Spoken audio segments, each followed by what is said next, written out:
So this morning we are going to be looking at continuity of relationships. Again, my name is Artiya Nash, and I'm Claridigm Learning. Please, if you're kind reminder to put yourself on mute if you're not speaking. We will have opportunities for you guys to engage in this learning with some poll questions we'll have available, and we'll have a short break, and we'll also do a small breakout activity. So if you have questions, please type them in the chat box and I will address them as we go throughout the presentation. So the objectives today is that participants will understand the importance of continuity of relationships for children and families. Participants will be able to distinguish various continuity of relationship strategies. You'll be able to review real-world examples and identify opportunities to develop a research-based continuity of relationship model.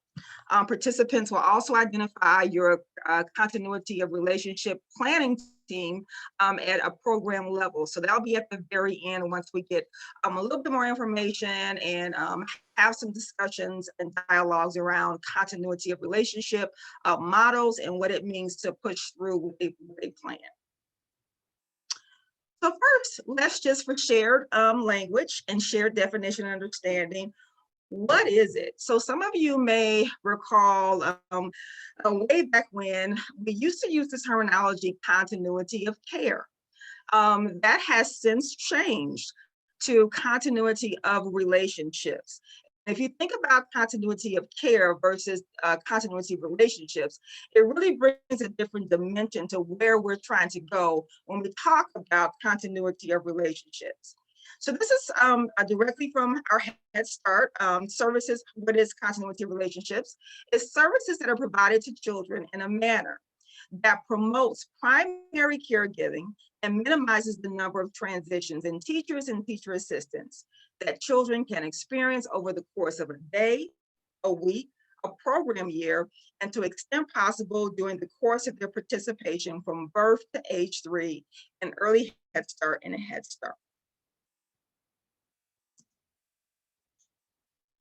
Also, when we think about what is continuity of relationships, when we think about when children are with the same teachers over time, they get the attention and affection they need to have a meaningful relationship and learn about themselves. Children thrive in these close relationships developed through continuity of relationships.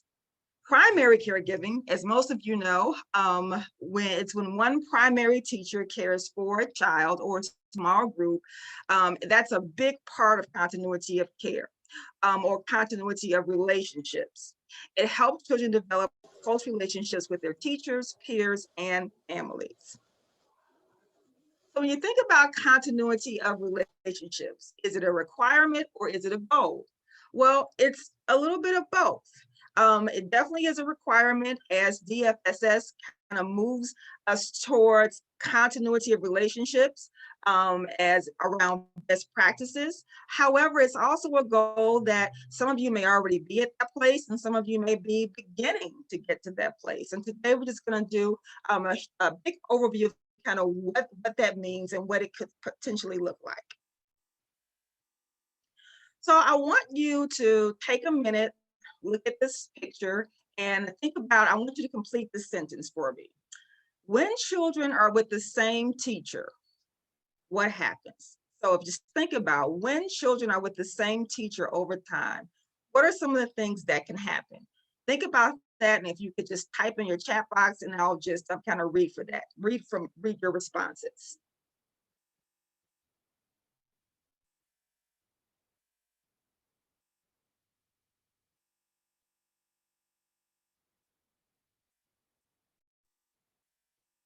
When children are with the same teacher over time.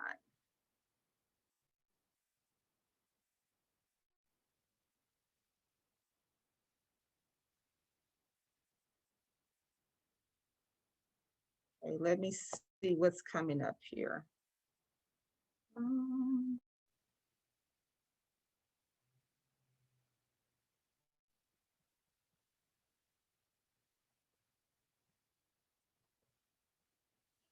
Okay, so we have some responses in the chat box. They gain a trust for one another. Yep. They feel safe. They build great relationships and bonds, develops a close bond. Strong relationship is built that allows for trust and security. Absolutely. Trust level increases. Build trust. Bonds and sense of security. Okay. Great. Thank you. Thank you for sharing. So I think we're all kind of on the same page, and we're understanding that the close relationships, it builds trust. And we all know this is very critical when we're talking about small children and families. Thank you for sharing that.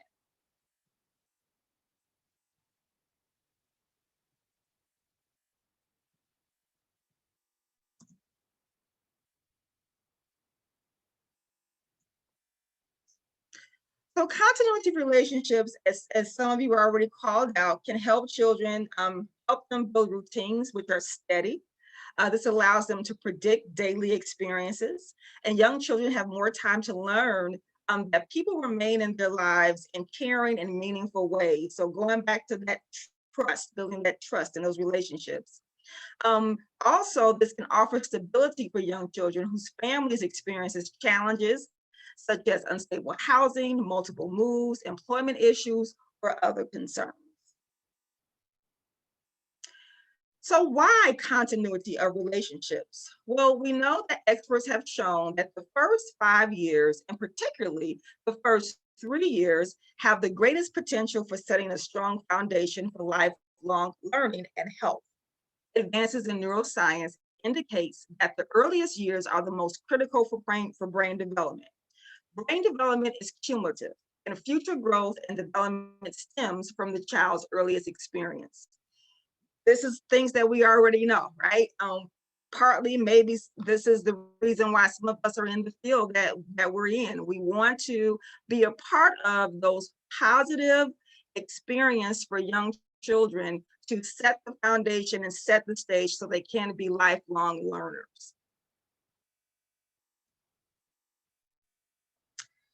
Infants who experience multiple disruptions in their early care and early education are more likely to show aggression and be less outgoing in preschool years. So this is more research around why continuity of relationships. Additionally, we have research that found that repeated detaching and reattaching to people who matter is emotionally distressing and can lead to enduring problems. So if we think about the number of times, if you haven't already started this continuity of relationship model, how many times are your little ones detached and reattached? And what that could possibly do as far as impact over time.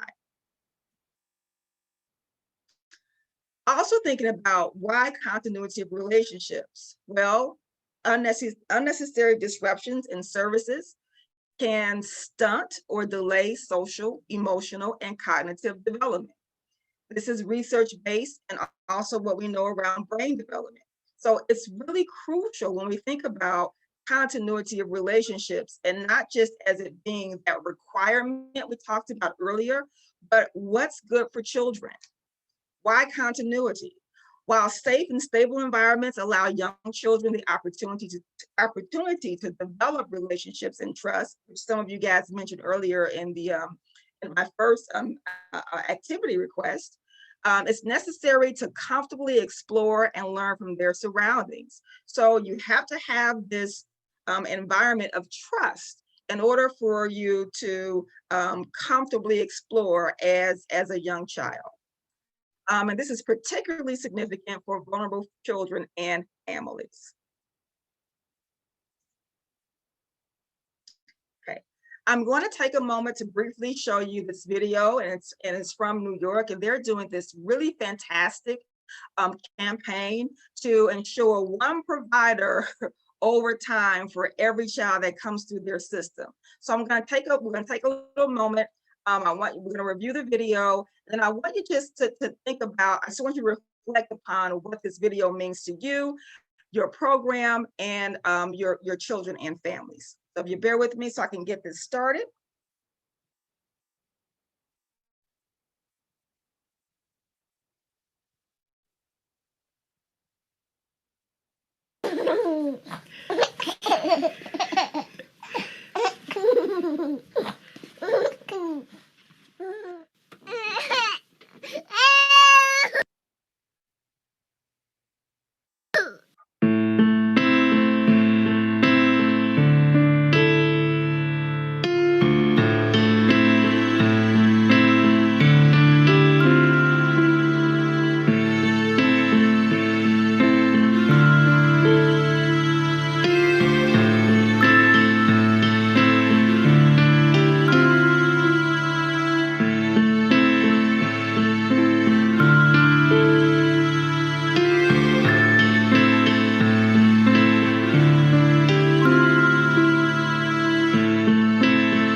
Okay. If I can get the little baby to stop now.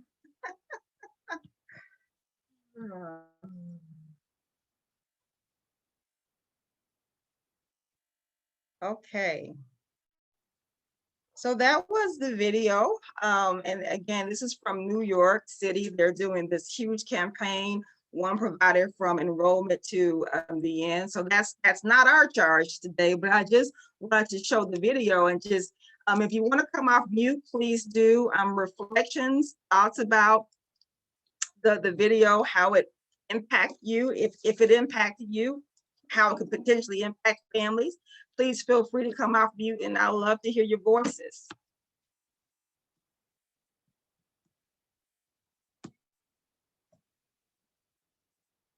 Any reflections?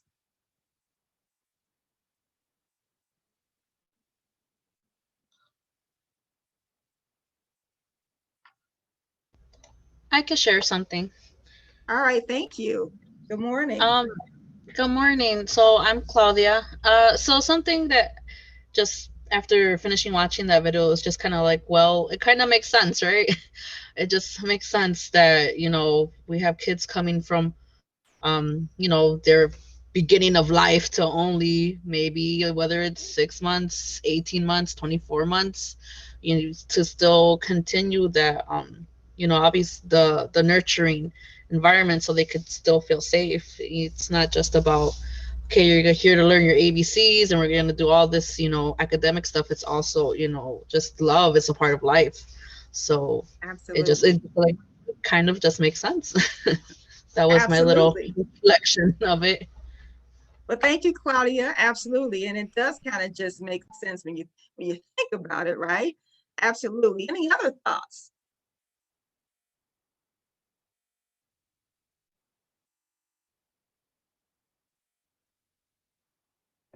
I liked how in the beginning they had said they'd related it to what if we went through all these big changes, like as adults. And I think it's important for even our teachers to realize that, these are big, it would be a big change for them to not do this, and I think that continuity relationships can sometimes be a difficult thing for some of the teachers to get a handle on, and get used to. And so I think when they see it from that perspective, as what if you had to go through all these changes to it, it might help them a little bit as well. Absolutely, absolutely. I think for me, what stood out is how to change the perspective of continuity of relationships. And we all had, to move to a new neighborhood at some point in our lives. We all had to go through a new supervisor at some point in our life. And just imagine having to do that every 6 months. I know I wouldn't be stable. I don't know about the rest of you, but that will be a little challenging because you have to learn new personalities, you learn new routines, you learn new expectations. And we're talking about how do we do things that's best for children? Absolutely. Changing the perspective. What if it were you? Okay. Any other thoughts before we go on? Yes, my name is April Newell, and I work at Centers for New Horizon. Um, I saw through the past, just watching that when children, move from classroom to classroom at a young age, how traumatic it is. Because when we would send our kids next door, you could hear the crying. You could just, and it was so traumatic. And, like when they leave, you'd be like, oh my God. And we did it for years and years and years. So at first, when I heard about continuity of care, it took a while for me to like really get used to it because I always like to get new infants because it's a new experience. But now I have seen the greatness of it because by me being involved in it with my classroom, I grew closer to the children and their families and still a part of some of their families' lives. And so it is a wonderful thing. Then the children don't have to go through that traumatic experience, and then you can get them ready for it when you're doing transition activities. So yes, it was a very good thing to see that. Yes. Thank you, Miss April. I really appreciate your honesty and sharing from your experience and your lens. And again, thinking about how do we put our children and families first? We are the professionals, right? We are the expertise. We have to set up arrangements and environments that's good for children. And even when you think about the last statement in the video is you build these relationships so it's safe and secure to explore. And if you put yourself in a place where you try to learn anything new, think about driving a car for the very first time. All right. If you're driving a car for the very first time, and if your instructor was like my mother, she made me very nervous. She made me extreme. She would yell and she would point, and she made me very, very nervous. But when my dad was my instructor, he was very calm. I felt it was okay for me to, drive on the grass a little bit. And so I learned from driving on the grass that that's not the way you should drive. You should keep the car on the street. So, thinking about what's a safe and secure environment for young children so they can build the confidence to explore. And we learn by exploring, right? We learn by trial and error. So this is really good conversation. I'm going to keep this moving because we can stay here forever when we think about safe and secure environments and what it feels like to be displaced. So we're going to go back to our content.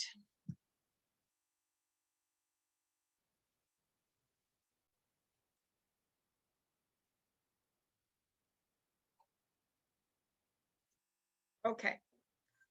So now we're going to step into how can programs begin to think about, if you're not there already, and if you are there, you know, how you can elevate it.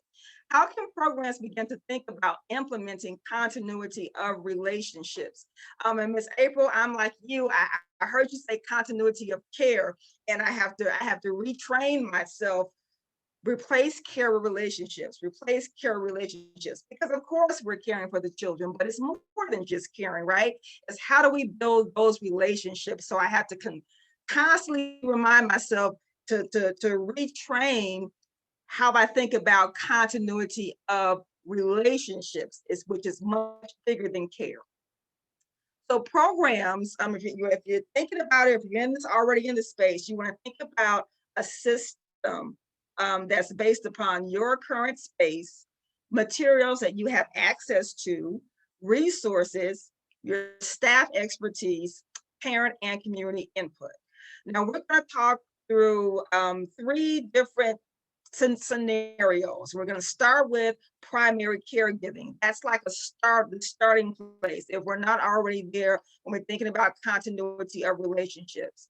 Then we're going to drill down to a few more items that could be a little bit more complex and a little bit more challenging to strategically put together when you think about logistics. So we're going to talk about looping, and we're going to also talk about mixed age group or adaptation. So these are the last 2 are a little bit more complex. The first one, like if you haven't started yet, this is probably where you want to begin. So let's talk about primary care. So primary care is the first step when we think about continuity of relationships. And this is often, if you're not there yet, this is often where staff begin to feel a little bit uncomfortable around this. What is this primary care concept we're talking about? So what it is, it involves assigning one primary caregiver or a teacher to each child and family in the program. That person is responsible for most of the daily care routines and getting to know the child and family as well. So when thinking about daily care routines, thinking about infants and toddlers, and what takes something as simple as diapering, right? So thinking about diapering and thinking about like how many times you have to change that diaper. Now, if I see 3 or 4 different faces above me as I'm getting my diaper changed as an infant, it's going to be sending me all kind of messages, right? I'm looking at visual cues, tone of voice, even touch. And each time that daily care routine happens, if I have someone differently doing that to me, think about impact, okay? So with a primary care, you have that one person that's assigned to kind of support with that. And not just because it's a role, because it's what's best for children, right? And it's what's helped begin to develop those strong relationships and trust that infants need in order to feel confident to explore and to learn. That primary care person is also responsible for maintaining, if some of you may do like a daily record. Parents come and they want to know, well, you know, how much did he or she drink? How much did they eat? How many times did they poop? Thinking about that, you know, if I had 3 or 4 different people, they're going to have 3 or 4 different versions of how my day went. Not really understanding my temperament, my disposition as an infant, but having that one primary care person to help communicate those things is very, very critical and important. That person will be responsible for monitoring development over time. If you have a primary caregiver that's assigned to that one infant or toddler child, you know the nuances and their differences. You know the nuances in really trying to do something as simple as, you know, sitting up for the first time versus, you know, it was just like a little accident of rolling over. You know, and you can tell as that primary care person where those milestones really are happening. And being able to plan those activities and also being able to communicate that to families. Now, here is the rub. While primary care encourages and development of dependable, close relationship, it's not an exclusive relationship. And this takes practice, it takes training, and it takes building trust within team members. So to give you an example, and I'm sure, and I can't see your faces because I have the camera the way it's off. But I'm sure those of you who tried the primary caregiver or primary care system for the very first time, it probably didn't go too well at first, right? Because people are not really understanding it. For example, if I have my small group, and then let's say another child from a different small group comes over and needs me to help him or her with whatever the situation is. I help. I do the task, I do the deed. I don't say, oh, I can't help you because I'm not your primary caregiver. So it's not an exclusive relationship. The goal for primary care is to be a priority, but not the only person that cares for that child or that small group. Makes sense? Okay. So thinking about this primary caregiving, how to implement it, it already kind of happens. Sometimes it happens very naturally. You'll find that some children are drawn to certain adults for whatever reason. And if that's so, that may be one way to determine how do you put these primary care groups together. Provide a comfortable range of ages and abilities in the group, taking into account any special needs that a small group might have. Create a comfortable balance of temperament styles. Now, this is the one I really, really get excited about because it's very natural. I think that Claudia, when she first opened up, she says it just makes sense. And when you think about temperament styles and groupings together, adults and children, it just makes sense, right? So I'm gonna show you a little tool later on. I think it's coming up next. But also including input from staff to identify their preferences. Although I work with birth to 3, I may prefer, the 6 weeks to 6 months. If that's my preference, if that's what I feel comfortable with, allow space for staff to share that with you, because that's important and it matters. And discuss, you have to always continue to discuss how the workload will be distributed. Okay. So I talked about, and I just want to hold here, and here's a tool some of you may be familiar with, to look at temperament and traits, right? And so they have this really cool tool where you can, and it's science and art, and so it's not the be all to end all, but it's something that you can use if you really want to flush out, like, what's the best way to put groups together. So if you look at an adult that has high activity, maybe difficulty standing or sitting still, like me. I have very high activity. I don't like to sit still. I like to move around. Well, a good temperament pair up will be with a child who is very squirmy and very active. Those are their words, right? And or if you have an adult that has low activity, likes to sit back and is quiet, then you may say, well, that may pair very nicely with the child's disposition who prefers less noise and less movement. And the tool here is called Infant Toddler Temperament Tool, and it was developed for the Center of Early Childhood Mental Health Consultation and funded also by the Office of Head Start. If you have not seen this tool, I suggest take a look at it. It's very interesting, and you can even get parents to do the tool to kind of see how their temperament weighs against their child's temperament. And here is an example of what it looks like. So it looks at these dimensions on activity level, distractibility, intensity, and regularity. And it has indicators here, and it's you do a self-assessment of it. You do a self-assessment of yourself, and then of course you also then answer for the little one, and then it gives you a nice little grid or guide to help you think about temperament and fits. Okay, we'll pause here before we go into our next piece of the content to see any questions or reflections around anything that we talked about so far.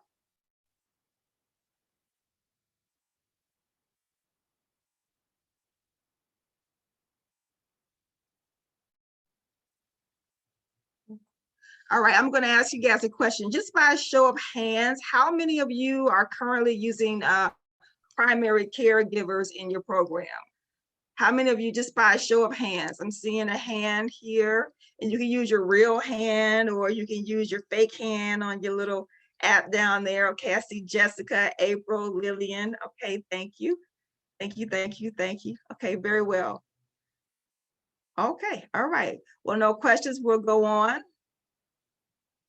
Yeah, question? Question? For the infant toddler temperament tool, is that something that you can just find online? Do you order it? Is it easily accessible? Where do you get that from? Yes, it is. You can find it online, and it's easily accessible, and there's not a cost to it. So it is online, and it is in the PowerPoint. And so if that's going to be posted and shared, you'll have that. And I encourage you, try it out. And I even encourage you to have your parents try it out, and you'll be surprised how it can begin to shift, how adults look at relationships with infants and toddlers. All right, any other questions or wonders, thoughts, or reflections?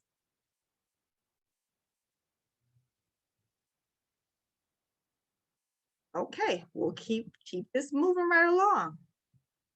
Let's see here.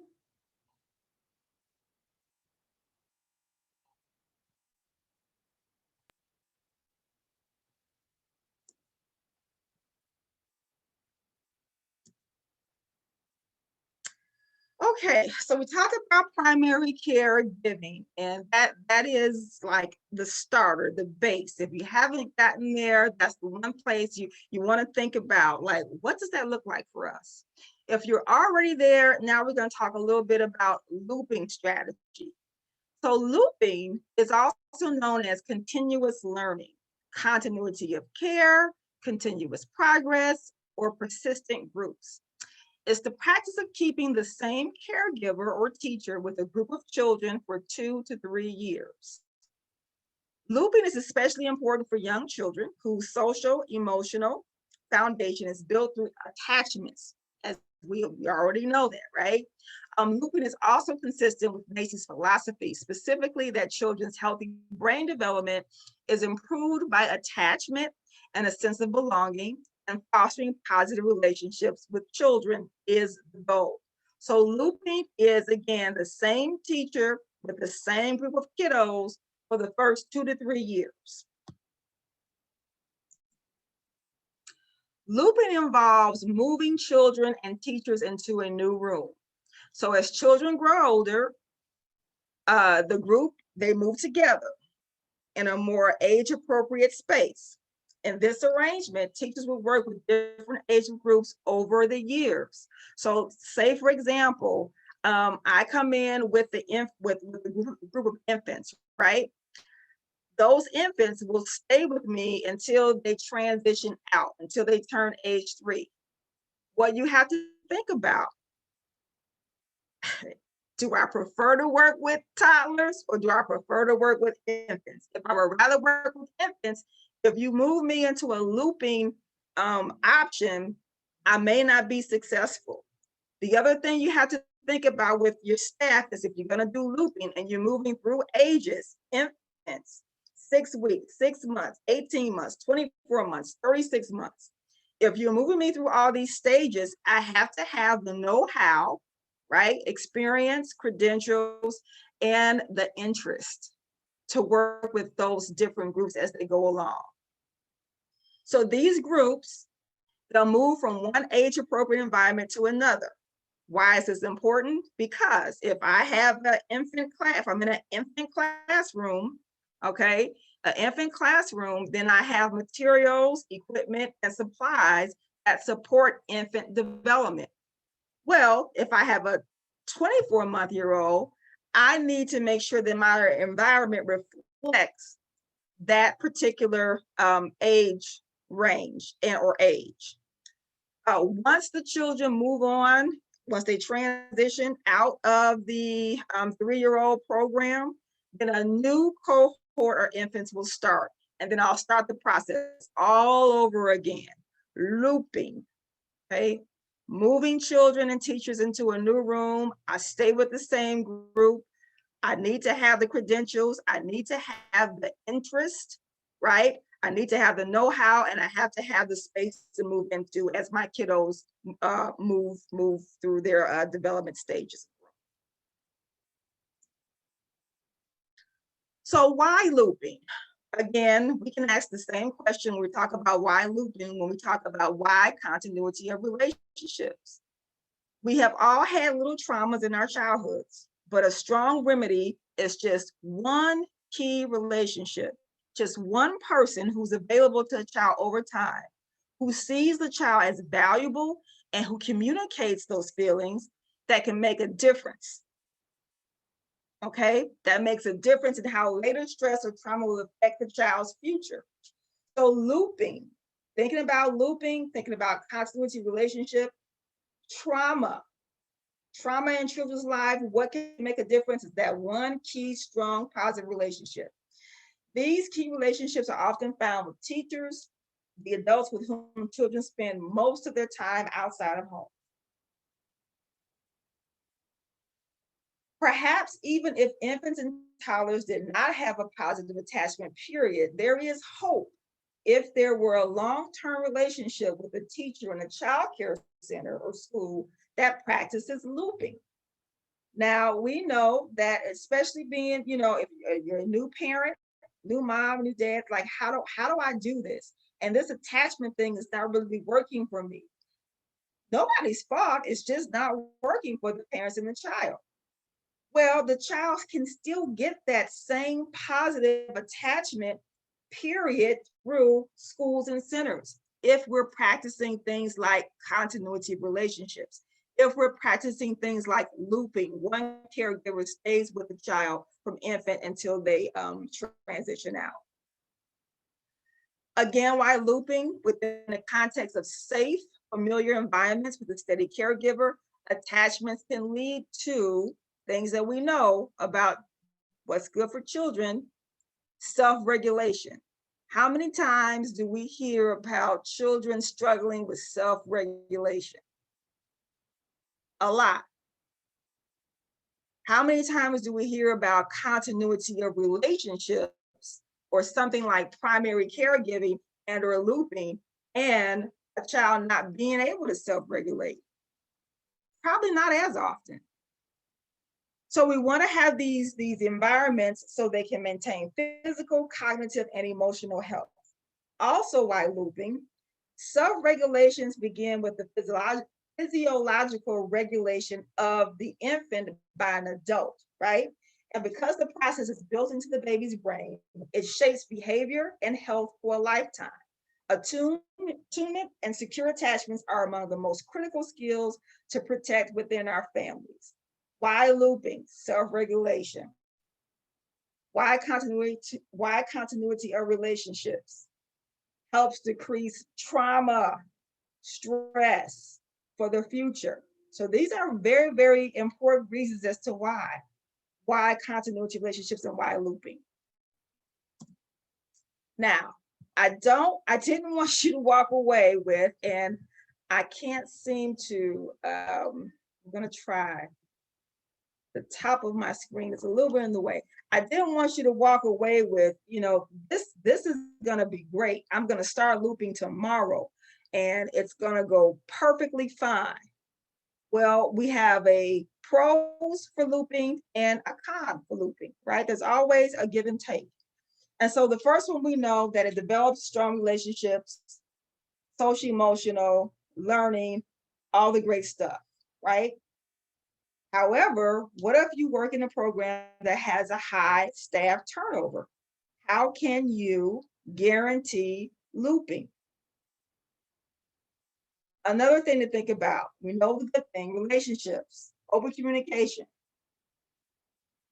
If it's a good fit between the teacher and child, that's great over time.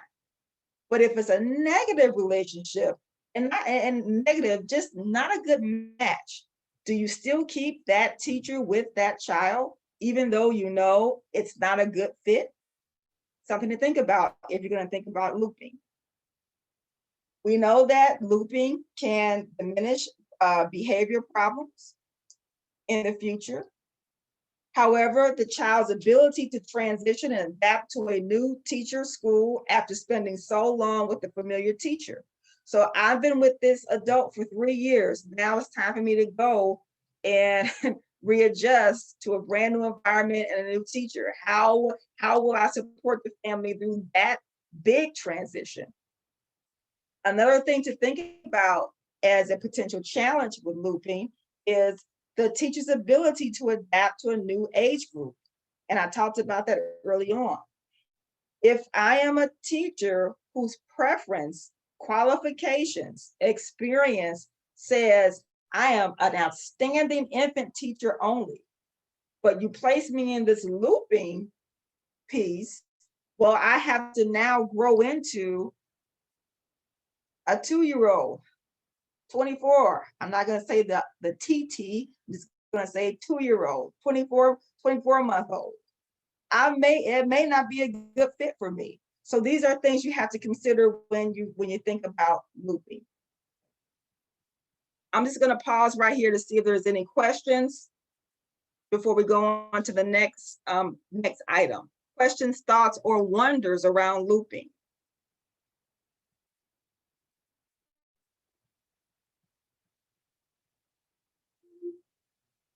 Everybody's good? Question, okay. I did have a question when you talked about the high staff turnovers. Have you ever experienced that? And then what, like what happened or how does that look? Let's say if a teacher does leave who was following the kids from infant to the next room, and then they leave, let's say at 18 months. Yeah, I think of course we've all experienced it. And I think it's something, and we're going to talk a little bit more about strategies or things to think about in a next slides coming up. But you do have to think about, what happens if. And I would ask you questions like how many staff do you have in a particular classroom? Do you have 3 teachers in the classroom? And if you can just hold on to 2 while you may have 1 that leaves away, that may balance it out. I'm not really sure, but there are some things to consider and think about. And you may even want to look at your current staffing history, like what's the average time that your staff stay with you? If they stay with you less than 3 years, then you may want to think about what do I need to do to increase the odds of my team remaining with me for at least 3 years. And or you may not have that. You may find that certain people have been with you for 5 to 10 years. Maybe that's the pilot group you might want to start off with. Everything is really crucial depending on the data you have for your program, your staff, and then thinking about resources that you may need to incentivize staff to remain. And just really, honestly, I really think that if people understand why continuity relationships is so important, people may begin to reconsider, moving, so much if they know how bad it is for children. So good question, but things you have to think through. Yeah. Any other questions, thoughts, or wonderings around this looping piece before we go on to, we're going to go to mixed age group next. That's just one way, right? It's not the only way. That's just one thing to think about. I would like to say something about that because when I was a teacher, and I always loved working with infants because I did it so many years, and they didn't have the continuity of, the primary care. Continuity, whatever. But the thing was, when I went to a toddler room, because I love infants, this had changed when I was in the infant room. They said, okay, now y'all have to start moving with the group. And it was really a hard decision for me to do. And I might have not had where I could step out of it at that time because, I'm working now, I'm an employee, now where else do I go? So when I went to the toddler room, it was so challenging because I loved working with the babies. That was a challenging thing when they first started walking, they go into this big classroom and the kids is everywhere. And so through the years, my last time to transition before school, when our school had closed up. And so I'm thinking, I got to go to this top of room again. Am I really want to do, and I was really questioning myself, even though I got used to it. But I said, oh no, I don't think I got the strength to go down at this time. Me and my aide was saying the same thing. So yeah, it's really something, that I think you need to talk to teachers about when they're moving like this, because the age grade, it changes, and will you be able to be flexible and move like that, because you might have a certain preference. Like I always love working with the little baby. Absolutely, Miss April. I mean, you brought out some really key and critical points we're gonna definitely touch on. But staff input is definitely a key component when you think about your continuity of relationship model. Absolutely. Yes. Absolutely. Okay, we're gonna go on to the next one. Remember, looping is just one way, and we're gonna talk about possibility of a different way.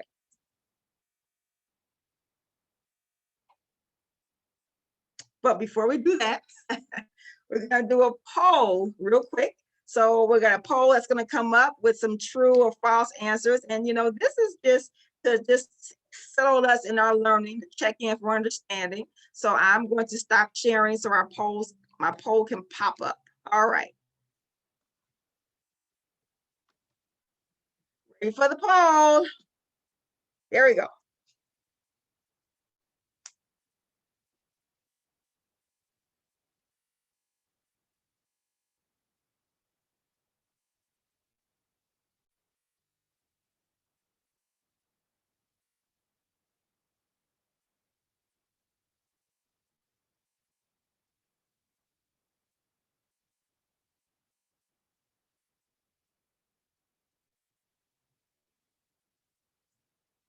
Okay, we see you guys coming on through.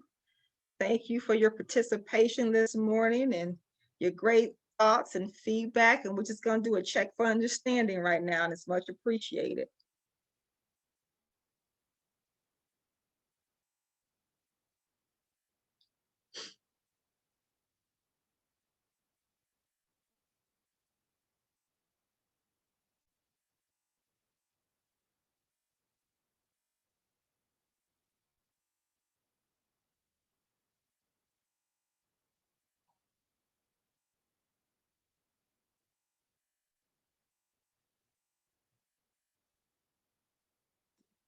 Okay, we got about 69% of our participants have voted, and now it's 73%. Let's see if we can get close to 100% of voting. Everybody just go ahead and just log in your thoughts. No right or wrong. We'll talk through each of them.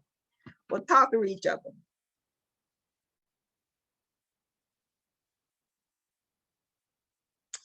At 88%, I'm pushing for close to 100.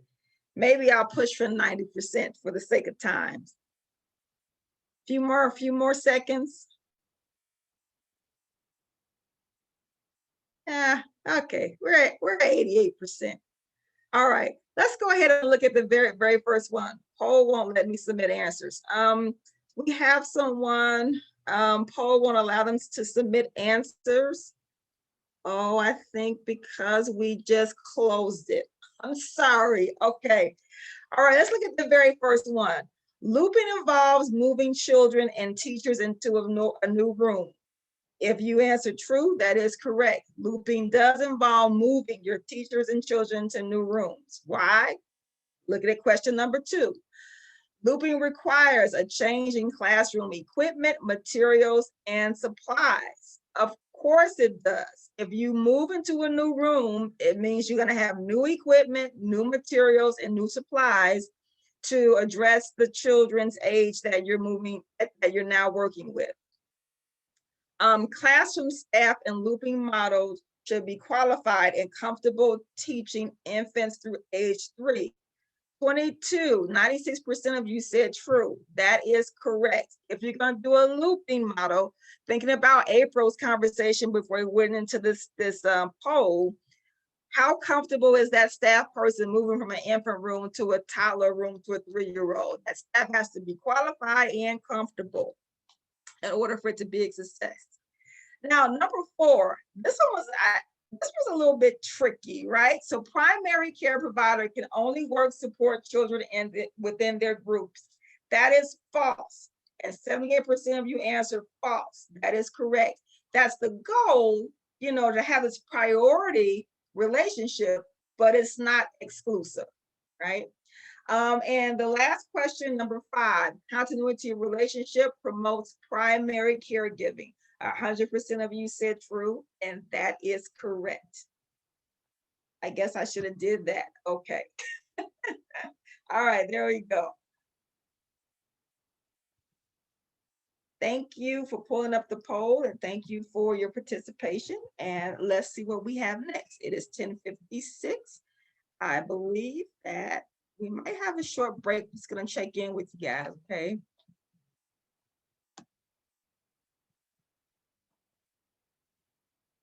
Yep, I'm going to check in. So I have here a 10-minute break. I know that this remote learning virtual platform can be a little bit taxing on the eyes and on the hands and as you sit. So just a show of hands, would you guys like to take a break now or to keep the content moving? Break now, raise your hands. Break, break. Okay, if I see one, I'm gonna say all. Okay, it is 10:57, thumbs up. Okay, let's come back at, how about 11:05? Okay, we'll take a break, a natural break, come back at 11:05, and we'll continue our content.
Okay, it is 11:04. We got about 1 minute left. For those of you who are on the line, if you take a look in the chat box, there is a Word document for a breakout activity that we'll be doing momentarily. Check in the chat box and download your Word document for the breakout activity that we're going to do momentarily.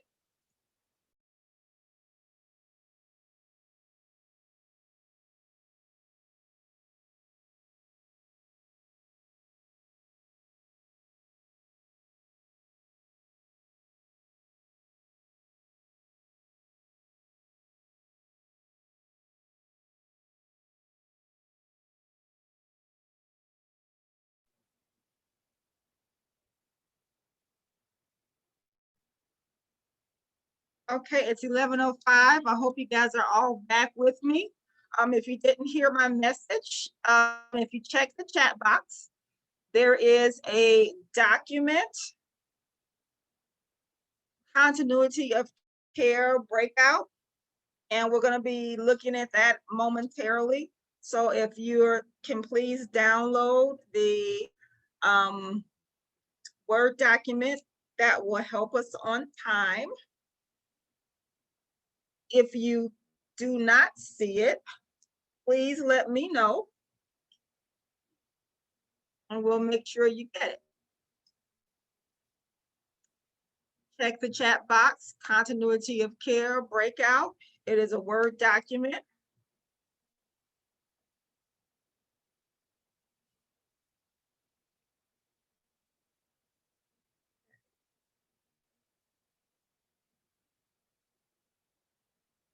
I'm just going to ask by a show of hands if you can raise either your human hand or your computer hand and let me know that you got it. So let me know you see it. Okay, I get a thumbs up. Thank you, Julia.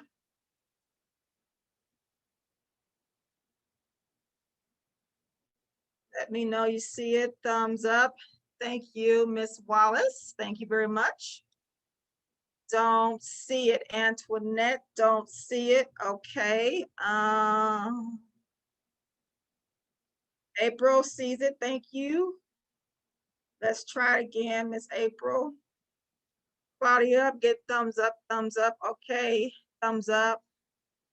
All right, let's see if we can get Miss Antoinette. Okay, can you try to look in the chat box again and scroll all the way down to the bottom of the screen in the chat box?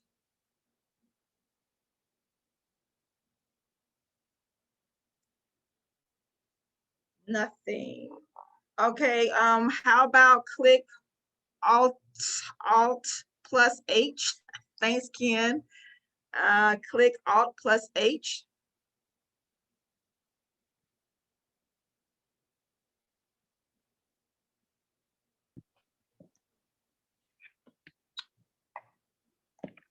Let's see here.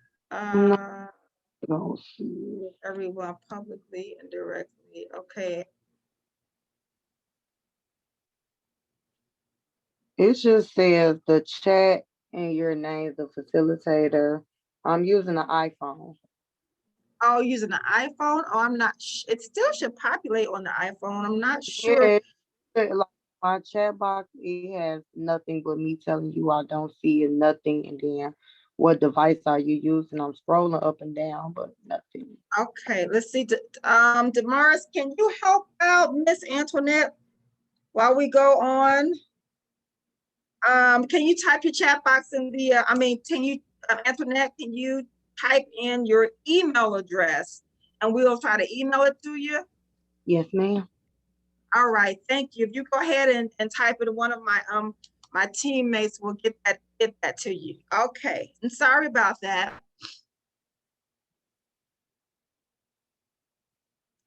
All right, here we go.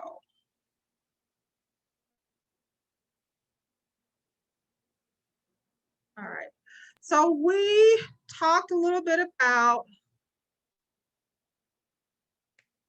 primary care. Well, we talked about what is continuity relationships. We talked a little bit about primary care and how important that is, right? Primary caregiver, primary instructor, right? So we talked a little bit about looping, some of the good things and some of the challenging things. And now we're going to talk briefly around the history of the mixed age group. And so we got folks coming back on in.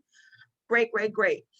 So mixed age groups, I think that's where a lot of people feel kind of comfortable, right? When we talk about instruction. So we have a history of mixed age groups. Thinking about children in mixed age group has a long and uneven history in the United States. According to Stone, 1996, some research, the practice emerged out of necessity in the one-room schoolhouse from the 19th century. And when I think about the one-room schoolhouse, I'm going to show my age a little bit, I think about Little House on the Prairie. I remember that. You know, you had the teacher and you had from 5-year-olds all the way up to 18 years old, right? They were all in this one classroom. So it was out of necessity. However, it should be noted that approaches to early childhood education that emphasize the concept of community, such as Montessori, as well as the project approach, recommend mixed age grouping of children in classrooms. So we have a history from necessity and then kind of shifting to like a philosophy of community, right, around children with mixed ages. A mixed age group means placing children whose age range spans more than 2 years. And that's just a suggestion. So you're thinking about, again, what your particular setup is. You know, do you have a classroom where you can get it licensed from birth to 2? Or birth to 3, or 2 to 3. Thinking about what your age range would be for that mixed group so you can plan accordingly. As children move to preschools, you add new enrolled infants or toddlers, the same teacher remains in the classroom. And so in this place, you're not doing any moving, right? Everybody's kind of like in this one place, in this one room, but your environment has to reflect the ages. So when you're thinking about this mixed age grouping, I would definitely start with licensing, right? What can I get this room licensed for? If I want to do a birth to 3, do I have the equipment to get this room licensed? Do I have the square footage? Do I have, you know, a place for safe sleeping? Am I going to think about, you know, sleeping infants in the cribs and toddlers on, you know, the cots? So thinking about your licensing is really going to dictate and drive how you consider a mixed age classroom. So yeah, I kind of talked about this. So doing the adaptation, so how your environment needs to adapt to the children. So let's say, for instance, you say, well, in classroom 1, I'm going to do a mixed age from 6 weeks to 18 months. And if you know you're going to do 6 weeks to 18 months and you can license it, you're going to make sure your equipment reflects that. If you say, I'm going to start with a 6-week classroom and then just kind of, you know, see where it goes, just going to let it kind of organically, you know, flow. And so let's say then you begin to enroll 24-month-old, 18-month-old. And so you're doing this organic way of enrolling the children in the mixed age group, which means then you have to think about every time you enter a new age, do I have the right equipment? Do I have the right materials in this classroom? If not, then I have to make adjustments. So quickly, strategies at a glance. Looping, teachers and children move, right? They move into a classroom that has the equipment that's for that age, mostly starting with infants, right? So infants, and we stay with them until they're 3. The mixed age, same teachers remain in the classrooms with a predetermined age range. So the mixed age, when you have a predetermined, so you'll know what kind of equipment, materials that you need, and what type of training that your teachers will need for that particular group.